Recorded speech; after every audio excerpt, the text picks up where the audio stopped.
Hey, Crossroads friends, thank you so much for this time that we have. I've got Ben Smith with me.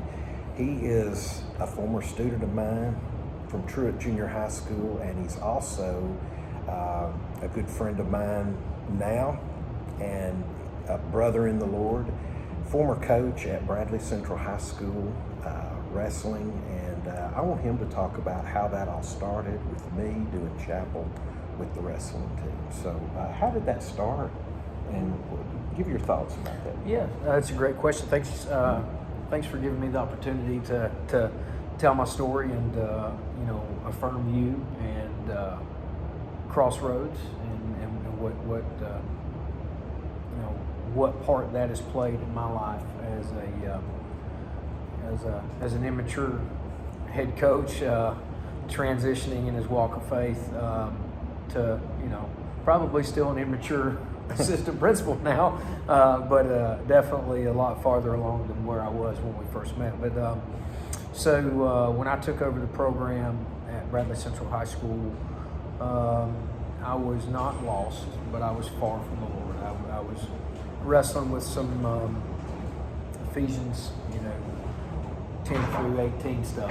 Ephesians 6:12. I was frustrated with some things that happened in my life, with my mother's health, and a dissolved marriage, and it was all self-imposed stuff to a certain extent. But the Lord never left me, thank God. But when I took over the program at Bradley, we were known for winning. We were known for a lot of things, but state championships and winning was part of what we were known for, and we were going to be a little bit down at the time, and I knew that, and so we were in a bit of a rebuilding phase. We were getting second and third instead of first, but I was also trying to transition the culture of the program a little bit. Not that there was anything wrong with it, but the dynamics of Tennessee wrestling was changing, and we were a little bit behind on some of those levels, and so I was already focused on shifting the culture. Steve Logsdon, who is my former coach and still a great friend and mentor to this day, told me, while you're not winning state championships at this time, you can really focus on why you coach. And so I was already focusing on my why and my mission and who I wanted to be. But again, I was kind of far off from the Lord. And, you and I came into contact. The Lord's funny, the Lord places people in your life. I don't want to get theological on you, but, does he call you, or do you search for him, so to speak? Yeah. But, the Lord just kept placing people in my life around me prior to my recommitment of faith. And you were one of those. And so, I met my wife now, and we had talked about going back to church. We had talked about doing,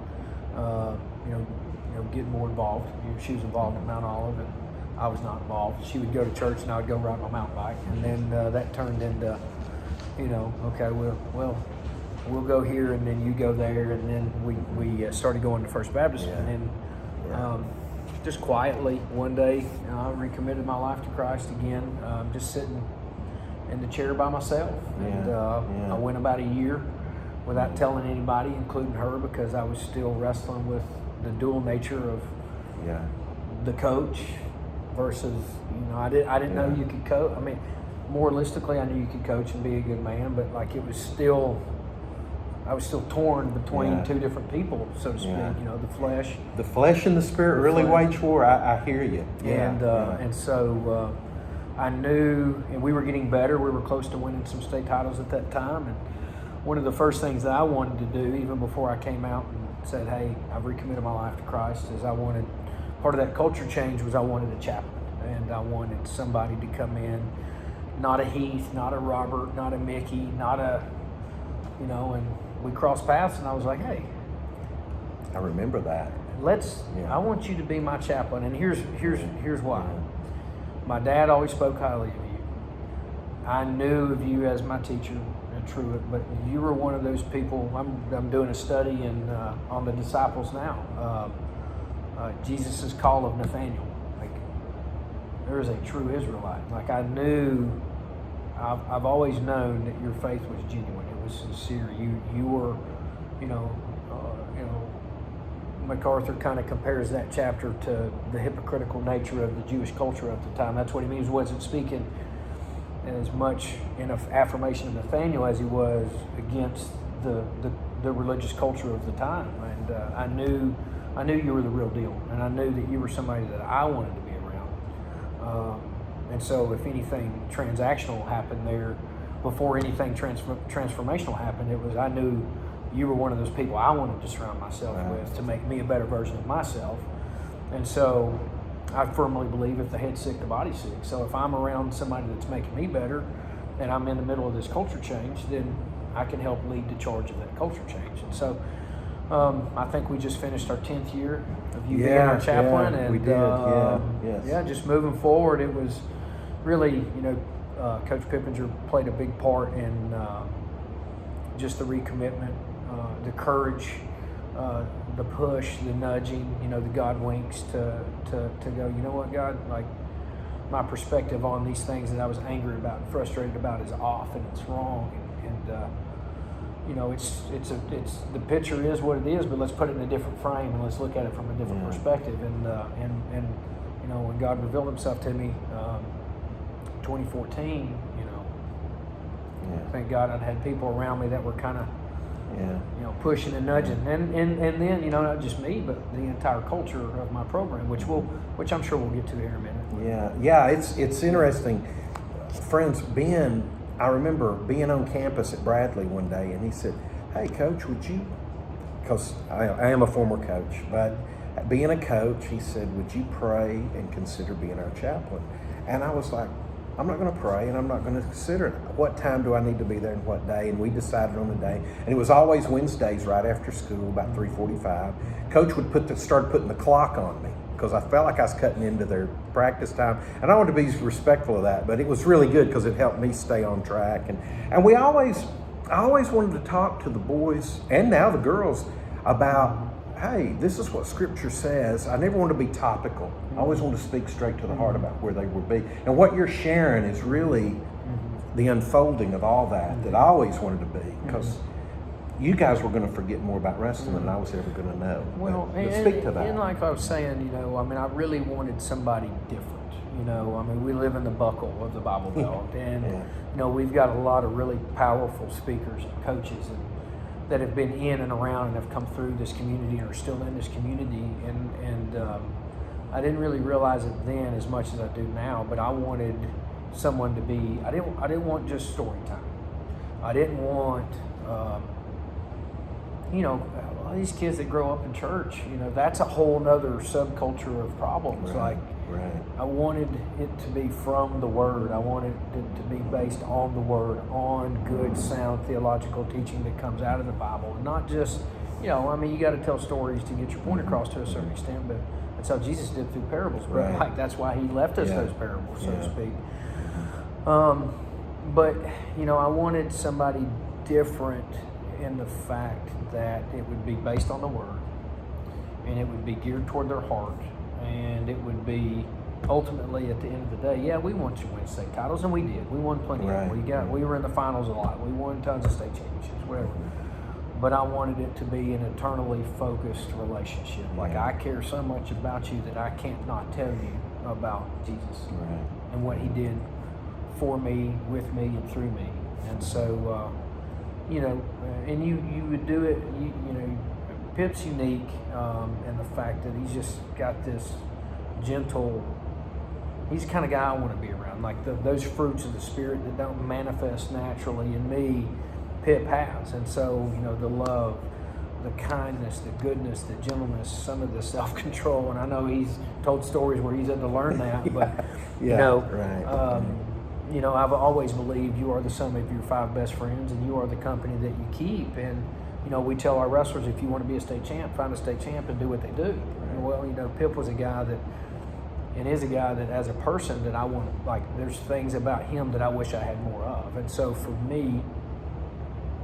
me to surround myself with someone like Pip to help me be a better father figure, which at the time I was not a father, and now I am, thank God. But at the end of the day, going back to what I was saying, we're in education, our products are people. husbands, wives, fathers, mothers. Like, that's pretty important stuff. Like, these things that it took me 30-something years to find, if I can help export that to kids that's 14, 15, 16, 17, on top of what they're learning on their own or at home or not, then, yeah. You know, I knew that I could lead by example by having someone lead me by example, but that would be the culture change, the transformational culture change. I still wanted to win state titles. Still do. Still do. Yeah. But I also understand at the end of the day, the bigger, eternal aspect. the bigger picture. Yeah, You know, somebody challenged me not too long ago. They're like, man, if we as Christians really believe what we said we believe, why are we not telling everybody about it every day, all the time? Like, you know, like, that's a very, like, it's true. I do believe, and I think you do believe, but it's difficult to get to that point. But for me, who wasn't comfortable to do that on my own at the time, and I am now. You know, we'll get to that. I do men's ministry, missions, and all that stuff that the Lord's brought me to. Surround myself with somebody that would, you know, and embody the things that I want to be more of. You know, with my own girls, with my own kids, with my own wrestlers. But yeah, that's just kind of how it all evolved. Yeah. Real quick, what is the Lord doing in your life now? What's he doing? Oh man, I mean, it has been, you know, there's seasons in life, you know, and in the grand scheme of things, we have a great life, and I'm living the dream. I've got 2 beautiful daughters that, you know, biology and medical history said we would never have. I've got an amazing wife that is the yin to this high-strung yang. You know, I've transitioned out of coaching into administration and education, and you know, but the past 20 to 24 months between, you know, my wife's health, my dad's health, finishing up this coaching career, you know, it's been an interesting season, you know, and so I have ideas of what the Lord's teaching me, and I have ideas of what He's preparing me for, but you know, that could all change today. That could all change tomorrow. That could change at the drop of a hat. Specifically, you know, I'm just kind of hanging out right now, trying to figure out what post-coaching looks like, trying to keep from filling the margin that I created in my life for my family with other things. But I'm pursuing another degree. I'm working on my doctorate now. So professionally, hanging out here at the Pie Center, you know, trying to be as passionate about STEM and CTE education as I was wrestling, because I see crazy life change happening with it with other kids that never would have wrestled. You know, I'm excited about welding and medium heavy truck repair. You know, but in the midst of what the Lord is transitioning me to professionally. I've been involved in men's ministry actively for 4 years now. You know, I've always sought out mentors, and for some reason I still have them, but for some reason He's allowed me to mentor other men. You know, like I mentioned, you know, I do a men's Bible study on Wednesday nights at my church. We're going through 12 Ordinary Men by John MacArthur right now. So, you know, some of the things that was given to me by Pip and other people like Robert Greene and Jeff Lovingood and Aaron Phillips and other people, I'm trying to give back to them. And then, you know, I've been involved in international missions off and on since 2018 in Nepal, Southeast Asia. Been there 3 times. I feel a call to the Amazon. Our church has got some connections in South America now, and Nepal is a hard trip, and it's a long trip, and I just don't know if my family dynamics can tolerate that right now. I don't feel like we're done there, but I don't know when I'll go back in the near future. And again, I'm fasting and praying about that now. But you know, between men's ministry and missions, international, that's kind of where the Lord's at. But I tell you what, man, I'm an educator and I work in a mission field, you know, and I try to pray every day, God, when my feet hit the floor, I hope the enemy shudders, you know, because I get an opportunity to. And again, man, giving up wrestling was super hard for me. It's your life. That was your life. It was my life. It was my identity. But I get an opportunity to do that here and in a different capacity. And if the Lord opens the door, you know, I've always felt like I was a implement of impact and a change agent. You know, maybe my scope and sequence for change has just gotten bigger.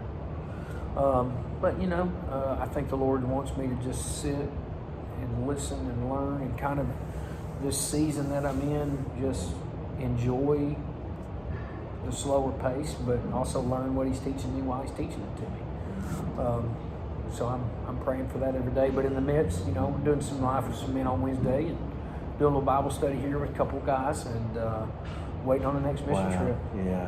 So, yeah.